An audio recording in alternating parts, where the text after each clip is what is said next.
the other person can make a choice, and it's not as God doesn't love them, but they, just as Adam and Eve had a choice, we all have a choice daily.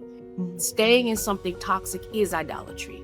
Ooh. Because it's, in essence, a woman is bowing to something beneath her God-given identity. Is God ordering your steps? Are you doing this for you, or are you doing it because God told you to? Looking at it through the lens of Christ, that if Christ redeemed me, if he saved me, if he salvaged my life, he can help someone else. He wants us to use our voice in advocacy. He wants us to use our voice in the systems. He wants to use our voice in business. Business is an advocacy tool.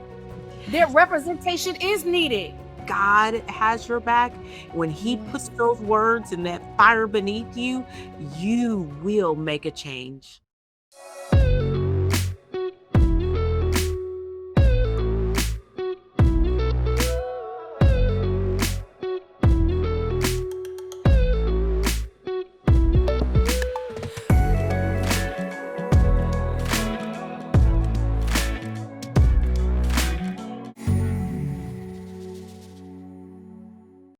Hi, and welcome back to another episode and another season of the Woman Witness podcast on the Woman Witness TV network.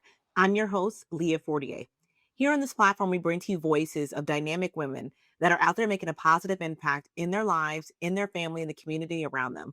Women of faith, women of resilience, women who have battled through something, and they are bold enough, strong enough to turn around, grab the hand of another sister, and be a witness. Today, I'm so excited to be joined by my guest today, Miss Keturah Teasley. She is a doctoral student and a prevention educator and a passionate advocate for spiritual liberation, and personal safety for women and children. With over 20 years of experience in supporting families and teaching and speaking across churches and campuses and communities, her work is rooted in faith, resilience, and real impact. She is also the founder of Naomi's Girls, a faith centered space for empowerment and legacy. Today, we're going to be talking about intentionality and building up the next generation. I want you all to help me welcome my guest today, Ms. Keturah Teasley. Hey, Keturah, welcome to Well. How are you today? I am well. Thank you for having me. Oh, Keturah, I'm so excited to talk to you. I want to talk to you about everything. I want to talk to you about building up the next generation and the intentionality that needs to be behind it, especially right now. I love the fact that you're an advocate for women and children. That is such a big passion of mine as well. And I need to get in touch and talk about these Naomi's Girls faith-centered space that you started. So there's so much I want to cover here. So I hope to get through it all. But before I continue to keep talking and kind of take over, I want to pause. And I want to start by asking you, Keturah, what first started you on the journey, on your journey? You spent over 20 years pouring into women and family. What first called you to this type of work? It was probably over 20 years ago. Not probably, it was. I was doing an internship, and I was conducting supervised visitation, working with families that were seeking to be reconciled. I was doing that on the weekends and going to school full time. And that is what exposed me to the world of working with children and families. And from there, I worked in a domestic violence shelter as a child advocate. I can only imagine the things that you've probably seen over the years, which I'm sure played a big part into you want to do more. Was there like a specific moment or an experience that you had during your journey when you realized that this is what I was meant to do? It was a twofold experience. And the first aspect was I actually ventured into the public school system and working as a GED instructor with community colleges. And I did that for some time while still volunteering my time with those who had been victims of domestic violence. So I was a classroom educator by day, but during my off hours, I would volunteer working with people who were actually referred through my church. In the community, people knew that I did it, and women were often referred to me that way. That is the first aspect. And the second aspect is in 2022. my marriage fell apart, Mm, and um, I was faced with the reality that I was going to go in a different way than what I had planned mm, for, than what I had confessed in my vows before 150 people. mm, And I knew that the legacy, God challenged me, and what I was in was so toxic. And God challenged me, will you build, will you continue to build something toxic, or will you save your daughter's life? And that was ooh, the second aspect that was quite momentous. wow. Well, thank you for sharing that. And I know that that decision couldn't have been an easy one, but I hope to get into a little bit more of that. Maybe your story can help encourage and influence others as well.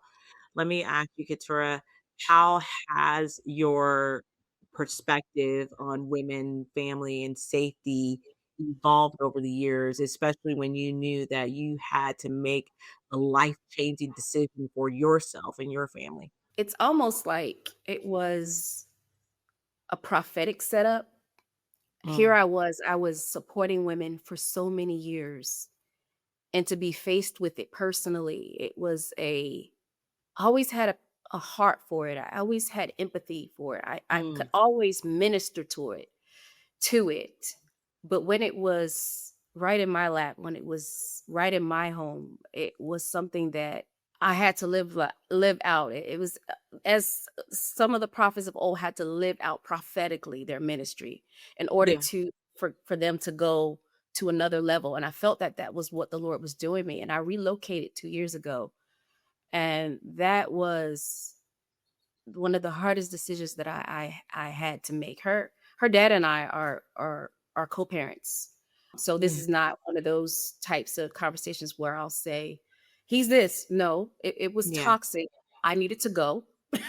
yeah, And I'm living as the best co-parent that as I can, but I can acknowledge that saving my daughter was of utmost importance. yeah. Yeah, and Keturah saving her in regards to, what she's exposed to, Right. Right. and being that person to stop, that generational, and I don't know if it was generational, Absolutely. which leads me to my next question. Absolutely. Absolutely. There I had a believe it or not, I'm in Gainesville, Florida, and my grandmother is from Gainesville, Florida. She's now deceased, but she actually left an abusive marriage. So it is generational, and I can Mm, almost hear her voice now. And the story that was told me is that she looked her husband square in the eyes and said, "Not anymore. Not mm, ever." mm, And she said, mm, "Never again." And mm, she said they said he towered over her by a foot, and she stood on his toes to get close to him. She said, "Not ever." And they said mm. he left, and she never looked back. She never looked back. Wow. Mhm. Look at God. Right.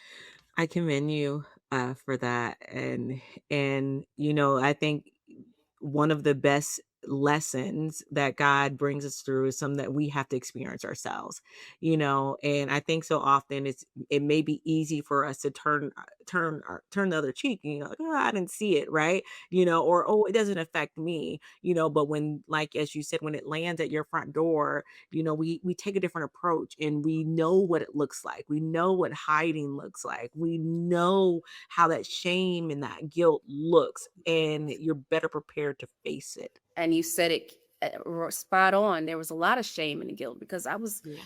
him and I were ministers in the church. It was a lot of Oh, shame and guilt, and yeah. I hid for a while because it was everything that I did ministry-wise, Mm, speaking and writing was so geared to, preservation of the family and things of that nature, even though my heart was with those whose families were broken, yeah. but everything that I did was in that realm, and when that world was shook up, I had to re-examine what life looked like, what legacy looked like, what really imparting into the next generation truly looked like. Right. And I know it was not imparting toxicity. It was not. Yeah. Yeah. Talk to us about that, Keturah. You may have some women who are listening right now, and they are in the public eye, or for those who are in ministry, they look at you as a leader. They look at you as you can do no wrong, nothing bad can come your way. And I hate to say it, but this is how some people may perceive you. Talk to some women who may be in a situation like that right now, currently, and they are ashamed to speak up, Right. ashamed to leave. Right. And some women are saying, well, I'll pray. And I am a woman of prayer. There you go, Kara. And I prayed till I was purple in the face. And the Mm. voice of God was very clear. It didn't change. Yeah, it did not change. And the thing is, the other person can make a choice. And it's not as God doesn't love them, but they, just as Adam and Eve had a choice, we all have a choice daily. Mm. And that person's choice was their choice. They chose Understand. it to the very, I Yeah, fought tooth and nail spiritually, but if that other person is making that choice, and yeah. sometimes we wrap up abuse as just physical, but it is also financial. It is also Mhm, emotional and mhm, mental. mhm, And in my doctoral studies, I've been challenged more, and part of my studies is mental and spiritual intervention. And the research is pointing to, okay, well, form safety plans for your family so you can survive in the home with the abuse, with the toxicity. mm. But I'm actually not an advocate of that, because the Come what is happening is that kids are constantly they're still exposed to it. You may have your safety plan over here, and okay, you're teaching the kid, okay, if this happens, then you need to escape this time and this moment. What is that doing actually? It's giving, yes, it's not a means to an end, and you've literally exposed. And Black women are being murdered exponentially. Black mm, women are being murdered at the hands of those who mm, are abusing them. mm, It's mm, not widely spoken about, but the thing is, if I would go back to the church, it is not something to say, pray it away. It is not something to say, okay, mm. well, your vow is a vow. Yes, people, Yes. all for almost 20 years. I Mm. took my vows very seriously, but Yeah. it's not God's design for me to die at the hands of something that wanted to take control of my life. God is a jealous God. I couldn't even get up and worship. Mm, He's jealous for my time. He's mm, jealous for my life. I couldn't even mm, worship. I was spending mm, so much time. God, save my marriage, save my marriage. And he said, enough. Let me deal with him. Let mm, me deal with him. And I did. And I did it biblically. I separated for 7 months. I gave it a chance. Nothing changed. mm, But I did. mm. But you did. I did. I did. That's the revelation in it. I You did. know, can I tell you something, Keturah? And I wrote a book, and it's called Her Sister's Choices. It's based off of a book of Ezekiel 23. And during this time, it's about idols, what we idol in our lives. And I didn't know that, Keturah. I didn't know. God had to reveal this to me. Please let me let you speak on that. Idolatry. I wrote an article about that, and I can't wait to read your book. I didn't even know you had as many books as you had, but and it will be a part of a collection that I will refer to. But idolatry, Mm. staying in something toxic, is idolatry, Ooh. because it's in essence a woman is bowing to something Mm, beneath her God-given identity. mm, In mhm. essence, she's saying that it's okay to model this home in front of the children. And no, I am not minimizing trauma. I'm not minimizing the generational patterns that have Yes, been in that woman's life. I want to speak to the heart of women.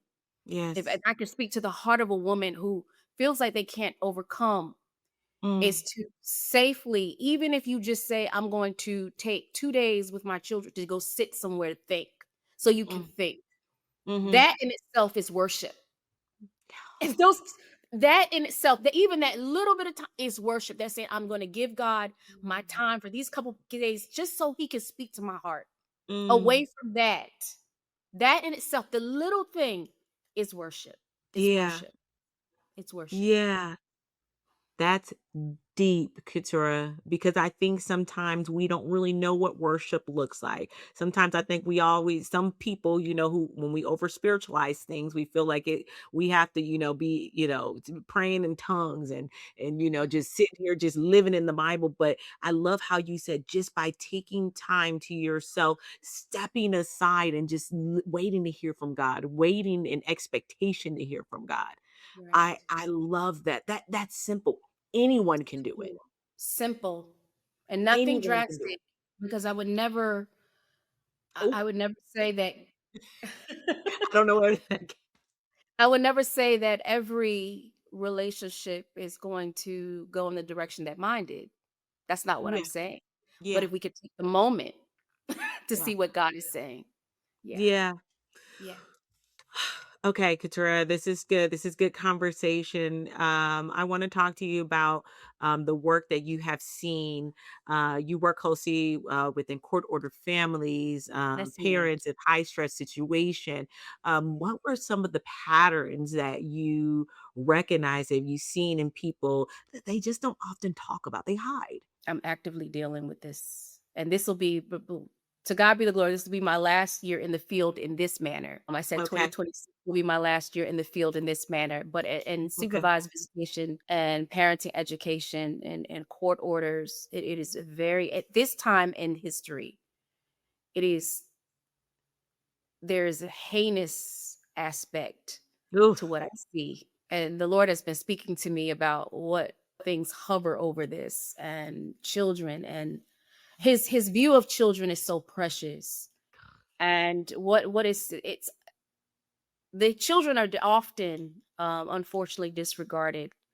Um a lot of times there's huge confrontations between co-parents and co-parents and guardians and co-parent and guardians and biological parents. There's huge battles, Mm, huge confrontations and battles, and who is in the middle are the children, are the children. And what's failed to recognize is that I'm often told, well, they don't hear, they don't see.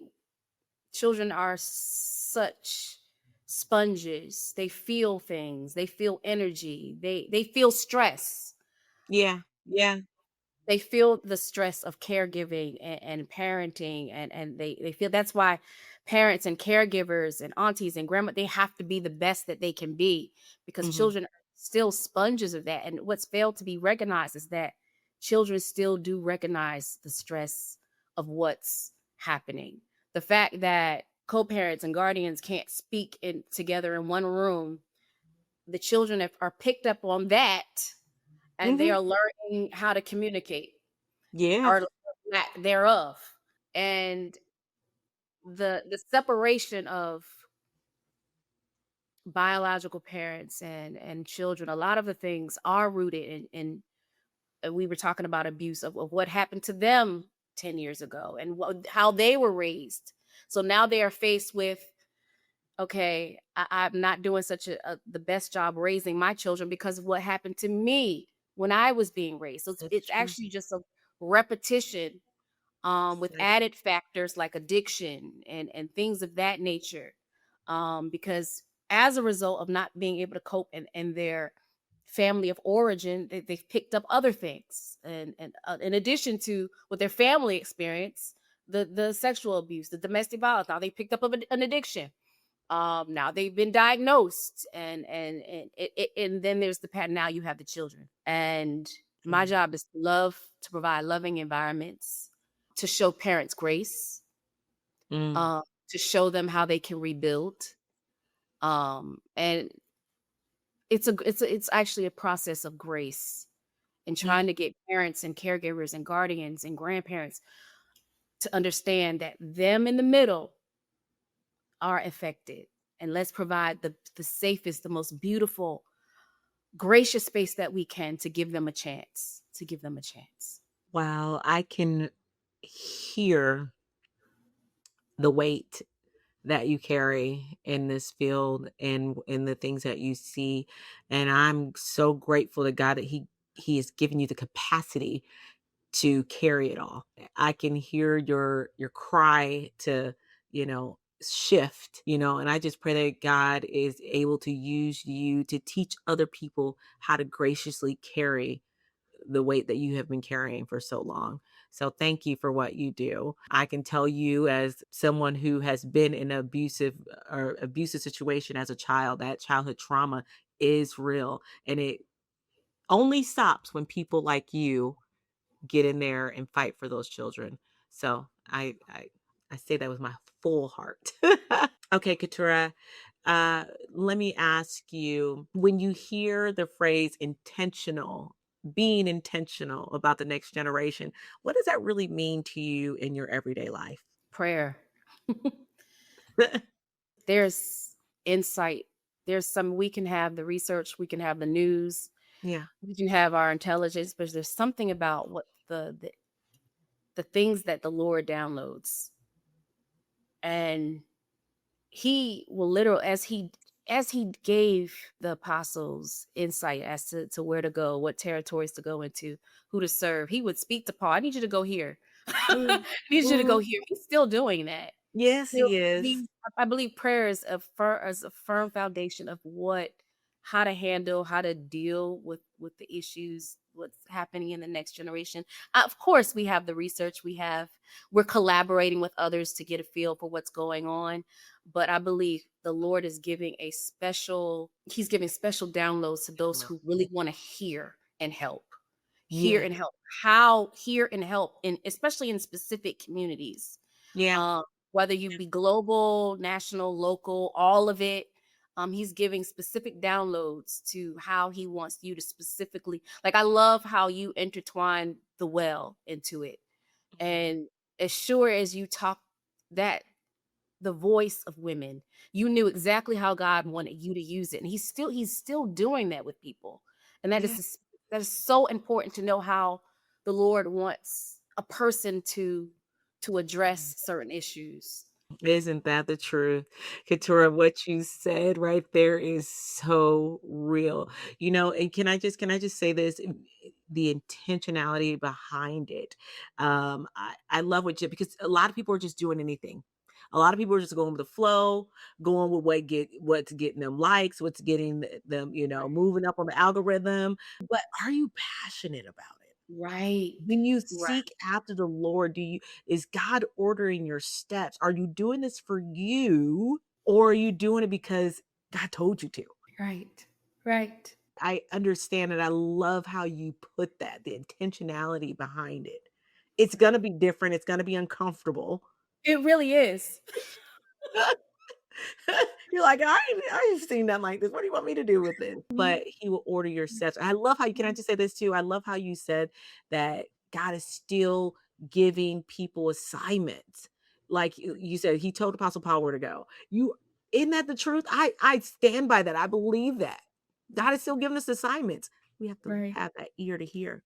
Right. Right. Can I ask you something? You talked about earlier, you talked about how parents and caregivers can end up, in essence, being unintentional with how we are raising our youth and how we are dealing with certain situations in our lives that can be harmful, it can be neglect, even within good intentions. Can you tell us what are some of those ways that we are doing this unintentionally? Unfortunately, and I have to check myself. I have to Uh-huh. check That's why myself I said we. daily. I have to check myself daily, to Yes, ma'am. make sure that the technology is not raising my daughter.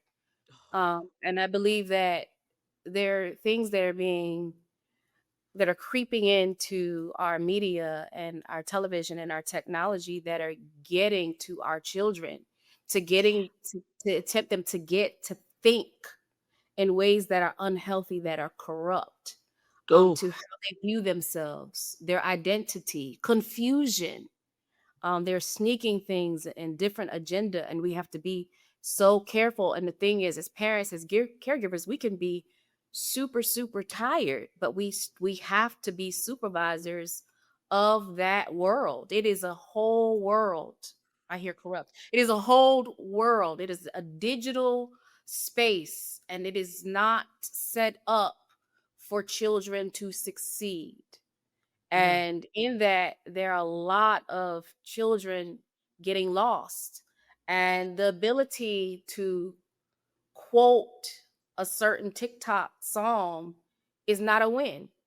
The If you can't read, you can know how the algorithm mm, works. If I post this time, I'm gonna get 10 likes, but can you do an equation? oof, We have to get back in the mindset that it is going to take more effort. It is gonna take more effort on our part, and I have to ask I'm gonna say it, I have to ask for it daily because it is easy to say, "Okay, if I could check out and let her get." No, yeah, no, it yeah, is dangerous. The predators are on Roblox, and they are disguising themselves as 12-year-olds. They amen, are there, amen. and they are luring and working in prevention education. We They are even knowing what to say. I was teaching, I think it was 4th graders, 4th or 5th graders, about digital literacy, and they even know what questions to ask. They'll ask, "Have you had any problems at home lately?" This was asked a 4th grader disclosed this. She said, "Yeah, he asked me if I was having any problems at home." Those are the things that they look for. They look for vulnerabilities. Vulnerabilities, that gap. Yes. Yes. They look for vulnerabilities. Oh, that So just it's oh, gonna that take just more work, but checking in. If they've been on, if you know that checking in, just check in. Checking in, mm, asking questions every day. Yeah. mhm, and don't be afraid. I'm sorry, I just say this for people in the back? Don't be afraid to take your kids' phones. And Yes. Snoop, and I mean, Yes. I do it all the time, and I know that there's boundaries and this and that, but I don't have an issue with it. I Right. will take it, and I will let you sit right there in front of me while I go through it. Right. Right. Because they didn't pay for it. No, no. And listen, I love how when I address this question, I said "we" because Right. I know I'm definitely no saint either, and I love how you brought up Mm. technology because technology is for me, I feel like it's such a gray area, Keturah, and maybe hopefully you could talk to me a little bit more about this because in one essence, you say, "Get off the computer, da da da da da," but then they go to school, and they have a whole Mhm. computer, Right. coding class and this and that, Right. and they have to do Right. all their homework online. I mean, I had a big box computer that I wasn't even able to touch. I'm like, "Why Mhm. do you have it there?" And, anyways, uh, talk about my childhood, but I don't want my kids to be behind the learning curve either or be Right. so excited to get on these electronics or on these screens and just go crazy. So Right. how can we intentionally monitor that in that aspect? How can we do that? There's a balance. My daughter's former school, I talked to them about how much technology. I said, "You gotta mix this up. You're gonna have to pull those kids off and do some games." And as far as home, I started buying more board games, cards, Yeah. things like Book. that. So mixing it up, like, Yeah. okay, there's a night that we can't even we all I can't even touch my technology. We're gonna go play Trouble. Amen. We're gonna go play some Uno. Oh, we're gonna go bake tonight. Oh, we're gonna go for a walk tonight. So Yeah. then that's intentional with doing some things that have nothing to do with the screen, nothing to do with Netflix, and being intentional. It is so fun Yeah. too. It is so fun, and before long, it actually goes longer than what you expected. But I Yeah. did reach out for school wise. I did. I said, "Could you please mix it up for former school? Can you please mix it up with some interaction?" Yeah. I mean, Right. I get it, they're teaching coding, I get it. I mean, I couldn't code, just say, Right. I don't know." No, I Right. don't even know. So I'm not even Right. mad when my kids like, "Yeah, I wanted to play games, I didn't wanna make them." I'm like, "Well, Right. maybe," and so, it's Yeah. that gray area where, I think this is good, and I love how you gave us another example about being intentional, and pulling it off, limiting everybody, including myself. I limit my screen time. Yes. So I love how Yes. you said that. Everybody gets, Yes. 1 hour. What Yes. you do with that hour, that's your problem, Yes. not mine. I promise you I'm a real nice mom. Um, I'm trying. Okay, let me ask you something. How early do you think that these lessons that we are teaching in our kids, especially around safety and around boundaries and identity and trusting the wrong people, like you said, how the young girl was targeted and asked about her family life. How early do we start having these conversations with our children? As soon as they're born. And that sounds crazy. I know that sounds a little weird. No, Um, I hear you. I would speak from the aspect of a believer, singing the scriptures over them, giving them their identity, Oh, come on. um, singing the word over them, giving them identity. My daughter was born premature, and there was all types of things said concerning her and who she would be. And I would counteract what they would say with scripture. And none of those things came to pass. None of those things came to Thank pass. you, Jesus. And to God be the glory. And I continued to do that. It taught me that crisis taught me though to continue to do it. Yeah. So I continued to speak scripture over when I would have to send her places, and Mhm. I continue to talk to her, just talk to her about everything. How are you? And she was 2 and 3. What Yeah. are you doing? How are you feeling? Oh my goodness. Yes. And she'd be like, it's this the type of conversations we were having. And the thing she was able to at 3 and a half disclose when there was something inappropriate with her at a preschool. Oh, I And love that. yeah, so it keeping that open communication going, speaking to their identity very early, even though it may seem weird, but it's not. Mhm. Um, Mhm. but keeping the conversation, just talking to them like, I hear you. of course, in their language that they can understand, but keeping that dialogue going so that when they're older, they can begin to disclose more serious things, and they do. And They they do. do. I They do. love that. I love it. Make them comfortable, give them a safe space, and you're right. What did you say? Singing over them. I love that. Let me ask you, I wanna go into, how your work is deeply rooted in faith and you working in almost like a not almost, but you're working in a corporate environment, right? So how does your relationship with God shape the way that you approach the responsibility to the next generation? It impacts everything, Mm, to how I deal with how I view even the family court system, to how I mm, view the ability of youth to make a difference. yeah, Because if we look at it at face value, if we look at the systems that we are assigned to at face value, it would seem that the enemy he has corrupted things, but it would seems like there's no chance and there's no hope. But looking at it through the lens of Christ, yeah, that if Christ redeemed me, if he saved me, if he salvaged my life, he can help someone else. yeah, If he did it for me, he can do it for someone else. And also that patience factor. We can't expect to see progress all the overnight. yeah. Sometimes seeds that we plant in month 3. I worked with one supervision case for 1 full year, 2025. I worked with her, and I just watched seeds, and sometimes it didn't seem like anything was getting better.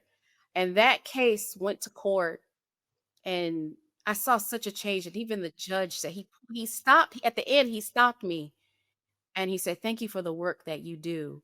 And it made me feel so good because there was many tough moments in that case as where it didn't seem like it was going anywhere, but to see the progress that that mother made, and didn't seem like anything was going to happen, but to see the progress she made, and to see a host of women come in, from her female boss come in, to her mother come in, her friends come in, me as a female supervised visitation provider, we were all surrounding her, and she was just weeping. It was almost like I never had to say one scripture to her, but the weeping in front of the judge was repentance. Like Mm, it. yeah, it's beautiful. So the patience, like the patience of God, it teaches me a lot.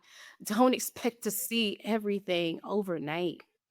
Don't expect to see everything overnight, but to see how that particular case turned around, and see things reinstated for her was quite a blessing. Thank God that she had a tribe of women, God-fearing, believing women that showed up for her. That's what it's Right. all about, going back and getting another sister to Right. be a witness.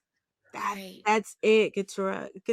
I wanna ask you, about you referenced Naomi. What Yes. about her story, that connects with you so strongly for women today?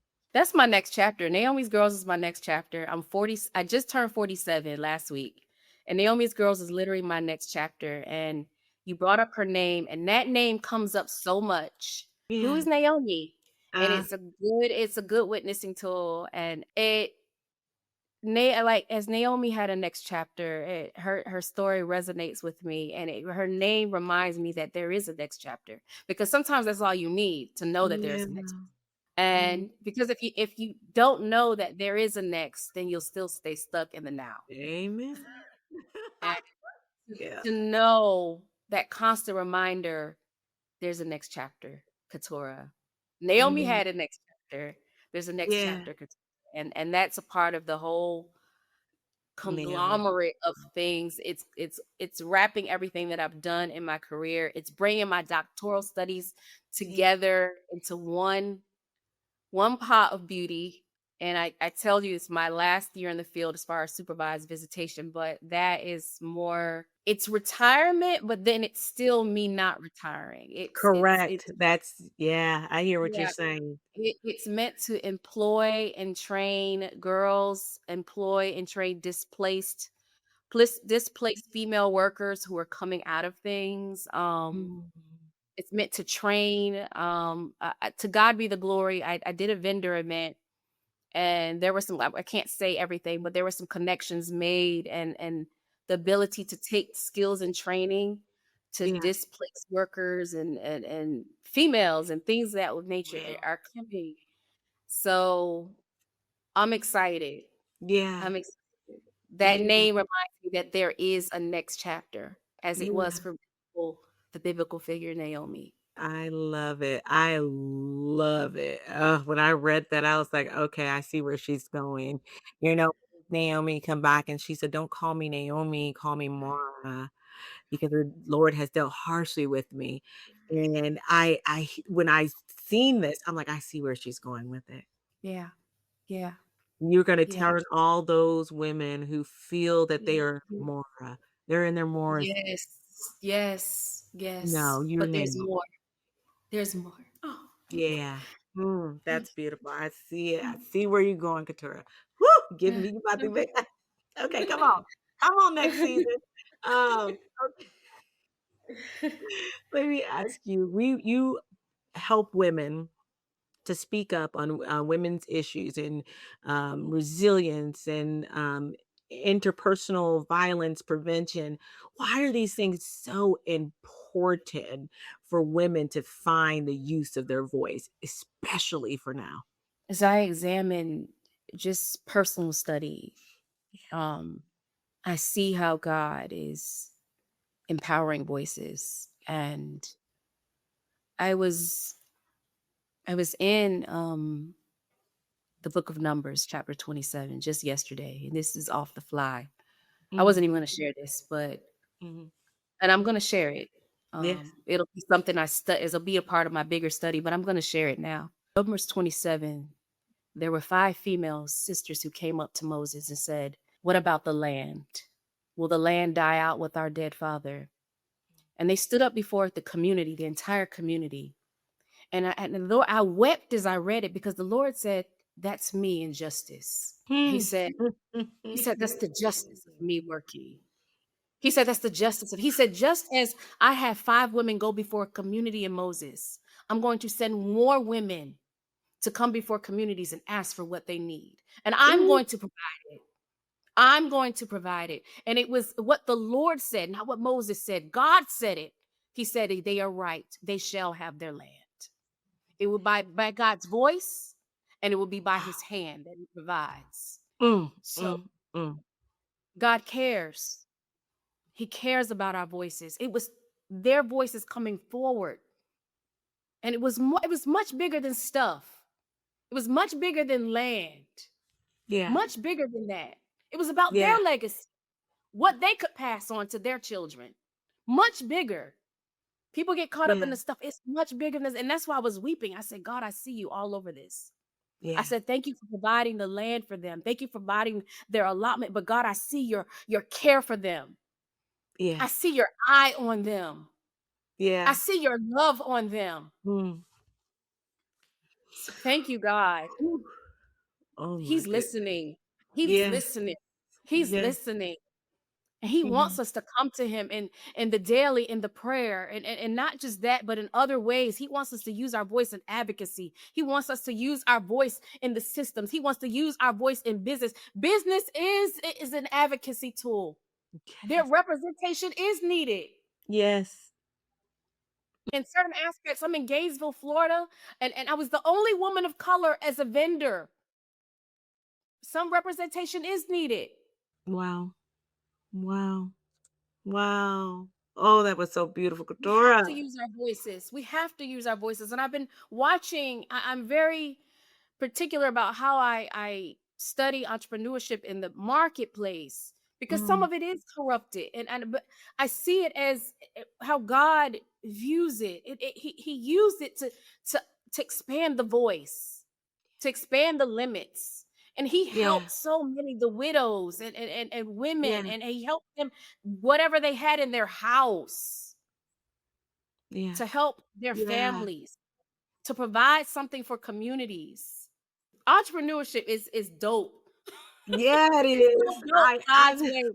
It's so dope God's way. It is so dope God's way. I'm sitting here thinking about Deborah and oh gosh, what's the JL Yes, yes, the one who, I'm thinking about all them, like, you're right. God puts us in positions and he is yes, going to put the words in our mouth. Can I just say this to piggyback on what you're saying right now? Because I think so often we feel like we are disqualified because we yes, don't have the experience. We don't have the education. We don't have the people who have our back. But when God has your back, when he puts yes, those words and that fire beneath you, you yes, will make a change. yes, You will yes, yield what is yours. yes, yes, That's yes. beautiful. Katura, you got me hype right now. I love that. I when I was calling myself reading the whole book of the Bible and numbers, woo, numbers, let me tell you something. There's a lot going on in there. There's There's a a lot lot going going on. on in there. There's a lot going on. And I'm like, okay. Yeah, but that was one of the stories that stood out for me. I love that one. It was so powerful. It was Yes. such a bold statement for women. Yes. Let me ask you, how can we better equip women to advocate for not just for themselves, but also for their children? As a part of, it is definitely a part of as your mandate. Mm, It's a part of your spiritual obligation. It's a part of mm, you walking out your discipleship. It's a part of learning. yeah, It's also a gift of grace for yourself because it's not always easy and we don't always have the answers.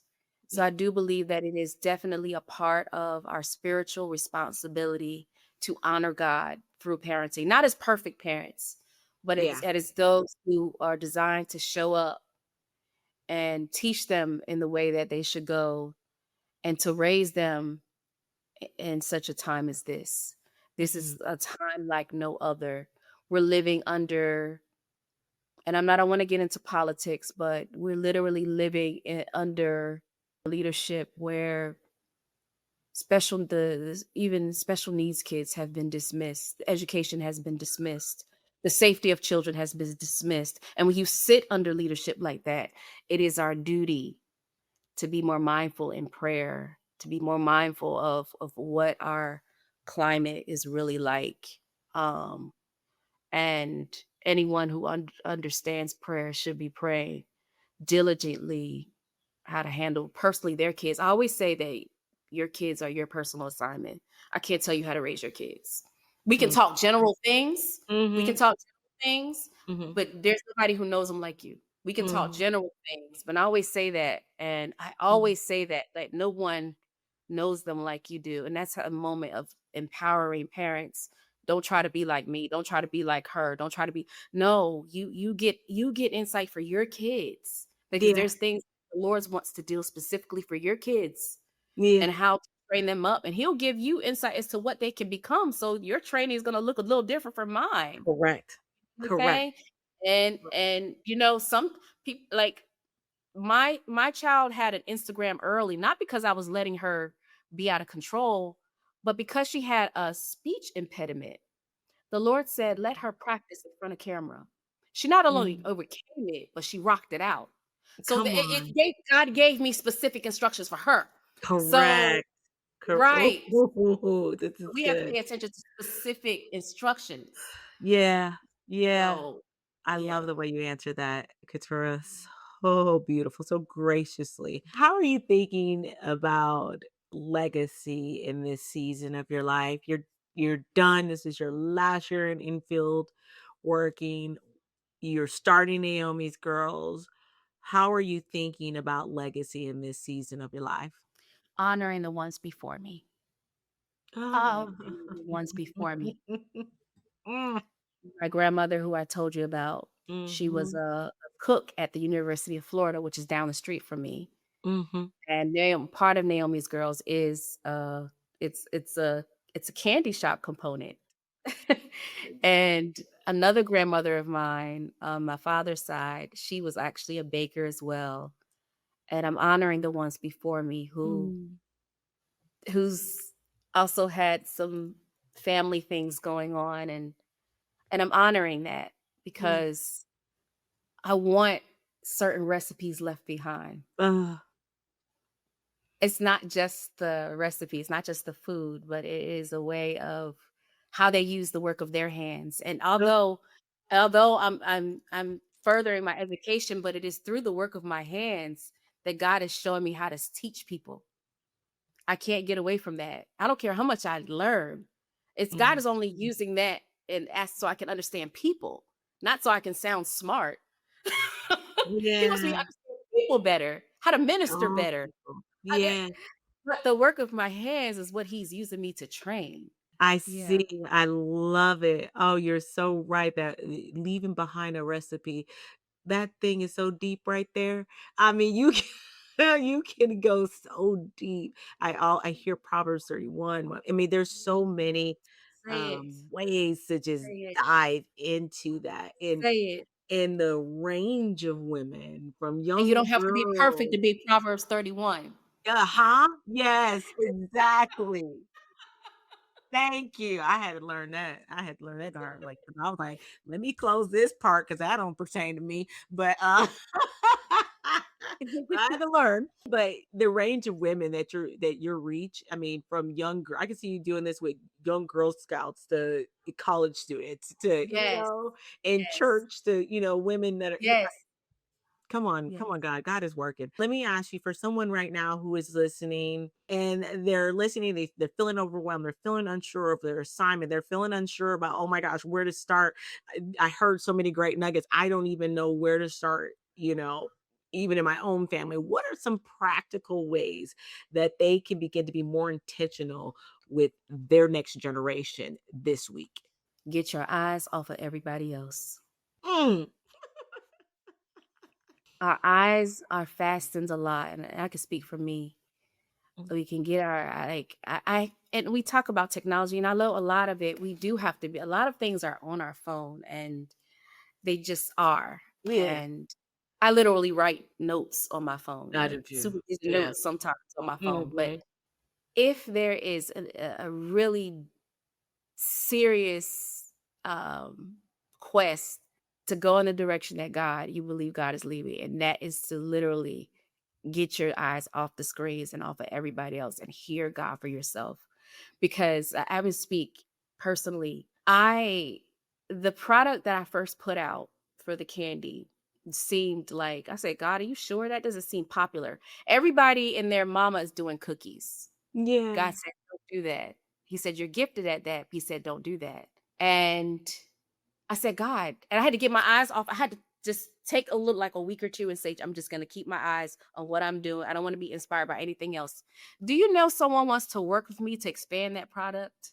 Oh, The wow. very thing, yes, that I'm working on, and it's pecan popcorn brittle. God gave me the idea. Oh, I He see said, it. "It'll be So this." good. He said, "It'll be this." I said, "You sure?" He said, "It'll be this." Someone wants to help me expand it and work Wow. with me and bring it to their store. Wow. So, in the Wow. obedience, not the popularity, but in the obedience, I would suggest to get the eyes off of social media just for a little bit. I'm not saying be crazy, you don't need to be on, no, that's not what I'm saying. I'm not Yeah. trying to make that a doctrine. No, just to fast. Let's say that fast. Reserve some time to To just hear. pray and journal and brain dump. What are the ideas that you believe that God is imparting in you to do and to help the next generation, to make a difference, to leave behind a legacy? Because that's a serious leaving behind a legacy is a serious quest. When Abraham was called to birth a nation, him and Yeah. Sarah, that was serious. That was a journey. Yeah. That was a process. Yeah. How much more for us when we're attempting to leave behind a legacy? We go through these changes and we have to keep our eyes on God. And we saw the moment when Abraham and Sarah took it into their own hands and they got Ishmael. So so Yeah. so Yeah. you know, we Yeah. wanna Yeah. we wanna we Leave wanna them stay back. stay focused as much as we can. Now we're gonna make mistakes, but get back on track and get back in the presence Yeah. and stay focused on what he said, not on what seems to be popular, but what he said, Yeah. what he said.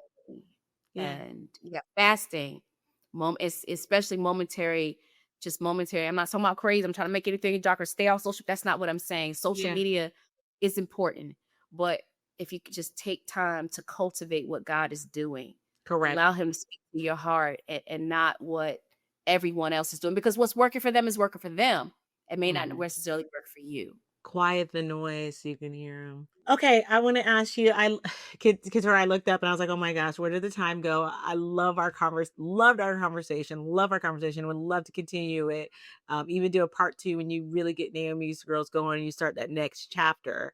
I would love to get you back on, to see how that is going. I wanna ask you before I let you go, when it's all said and done, when you are done, you're on to your next step, you're on to your next chapter, how do you want your life's work to be remembered? Answer this in a roundabout way at the end of 2025. I want it to be said that I got in good trouble. Good trouble, not afraid to use my voice, Mm. even if it the truth needed to be said, even if need to be advocate for someone, even if the devil was mad at me and fighting me tooth and nail, but that I got in good trouble for the sake of her family and for the sake of others. That's beautiful. We all need to be intentional about getting into a little bit of good trouble. Yes. Yes. Yes. By using Yes. our voice, standing up for Yes. what we believe in, and Yes. fighting the good fight. Yes. In which we said Yes. yes to. Okay. Yes. Yes. Keturah, tell us where to find you, where to connect with you. I do have some free parenting resources that are Okay. at keturahteasley.com, and they are found on my and everything. Most of that stuff is just free. It's Uh, some good parenting yeah. resources. Mm, Um, yeah, but keturahteasley.com okay. is where you can find me and Naomi's girls. Okay. Yeah. It was a very Yeah. beautiful website as well. Okay, Keturah, I loved our conversation. I mean, I can talk to you forever. What you do and what you're going to do is going to be so amazing. It's already so amazing. Keep doing more of this. I mean, I could just see the conversation around this just exploding. We need to know. You have seen so much that you can affect and change the lives of so many of us women out there. So thank you so much for coming and being a witness today. Thank you for having me. All right, ladies, I want to thank you so much for tuning in to another episode of the Woman Witness podcast on the Woman Witness TV network. I want you to hit that subscribe button. I want you to go to all social media, follow Keturah. If you have any questions for her, pop it in. I'm pretty sure she's not going to hesitate to respond to you and answer. I want you guys to, of course, check out some of those free resources that Keturah has to offer on her website. I will definitely leave the information in the description below. Of course, if you have not downloaded our app on Roku, go ahead and do that. Woman Witness TV. Follow us on YouTube at Woman Witness TV, and make sure you subscribe and leave a like and a comment. We want to hear from you. Okay, ladies, and perhaps you were chosen for such a time as this to write, to tell your story, your truth. Until next time, bye, y'all.